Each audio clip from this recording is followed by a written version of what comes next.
नमस्कार श्रोते हो, मी सौ अनघा दणगे माझ्या धार्मिक व्हिडिओच्या सदरामध्ये तुमचे सहर्ष स्वागत करत आहे। उद्या दिनांक 18 डिसेंबर 2024, उद्या गुरुपुष्यामृत योग, या वर्षातील शेवटचा गुरुपुष्यामृत योग आलेला आहे। तसे तर आपण प्रत्येक गुरुपुष्यामृत योगाला अनेक मौल्यवान वस्तू सोने खरेदी करत असतो, परंतु आज मी तुम्हाला एक असा अनोखा उपाय सांगणार आहे की जो उपाय केल्यामुळे तुमच्या घरी लक्ष्मी आनंदाने नांदेल।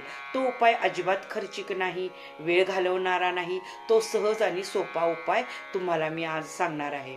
उद्या तुम्हाला शुचिर्भूत होऊन देवासमोर तुमच्या एका मोठ्या ताटामध्ये किंवा प्लेटमध्ये कोणत्याही प्रकारची 37 नाणी घ्यायची आहेत, परंतु ती नाणी तुम्हाला शक्य असेल ती 1 रुपये, 5 रुपये किंवा 10 रुपये तुम्हाला जी मिळतील ती एकाच प्रकारची 37 नाणी घ्यायची आहेत आणि त्या नाण्यांपासून तुम्हाला सुंदर असे स्वस्तिक तयार करायचे आहे की ज्याची मधली रेष ही 9 नाण्यांपासून बनलेली असेल व उरलेली नाणी कडेने मांडून तुम्हाला सुंदर असे स्वस्तिक तयार करायचे आहे।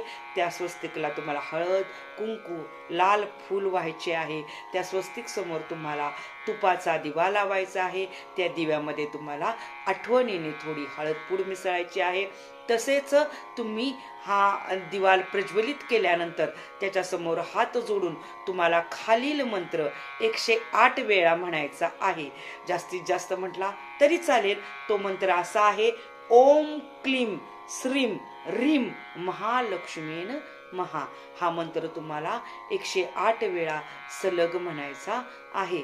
त्यानंतर दुसरे दिवशी ही पूजा विसर्जित करत असताना त्या 37 नाण्यांपैकी 36 नाणी तुम्हाला कोणत्याही देवळातल्या दानधर्म करणाऱ्या पेटीमध्ये दान करायची आहेत आणि त्या 37 नाण्यातले एक नाणे, जे नाणे तुम्हाला लक्ष्मी प्राप्त करून देणार आहे, बरकत देणार आहे, ते नाणे तुम्हाला तुमच्या पर्समध्ये किंवा तिजोरीत ठेवायचे आहे। तसेच उद्या तुम्हाला फार काही मोठी खरेदी करता आली नाही तरी कमीत कमी थोडी हळद आपल्या घरी विकत घेऊन या। त्या हळदीने आंघोळ करा, आंघोळीच्या पाण्यामध्ये थोडी हळद मिसळा। तसेच मुख्य दरवाजावर हळदीने स्वस्तिक काढा। तसेच तुम्ही उद्या तिन्ही सांजेच्या वेळेला दिवा लावल्यानंतर महालक्ष्मी अष्टक किंवा महालक्ष्मी कवच तुम्हाला जास्तीत जास्त वेळा म्हणायचे आहे किंवा ऐकायचे आहे की जे माझ्या व्यंकटेश ज्योतिष या चॅनेलवर यापूर्वीच मी त्यांचे व्हिडिओ दिलेले आहेत, ते उद्या तुम्हाला ऐकायचे किंवा म्हणायचे आहे। अशा रीतीने तुम्ही गुरुपुष्यामृत योगाला माझा हा अनोखा उपाय जरूर करून पहा, त्यापासून तुम्हाला नक्कीच फायदा मिळेल। लक्ष्मी तुमच्या घरी आनंदाने नांदेल। तसेच यासारखेच अनेक धार्मिक व्हिडिओ, जीवनात येणाऱ्या अडीअडचणीवरील उपाय व तोडगे ऐकण्यासाठी माझ्या व्यंकटेश ज्योतिष ह्या चॅनेलला जरूर सबस्क्राईब करा, लाईक करा, शेअर करा। धन्यवाद।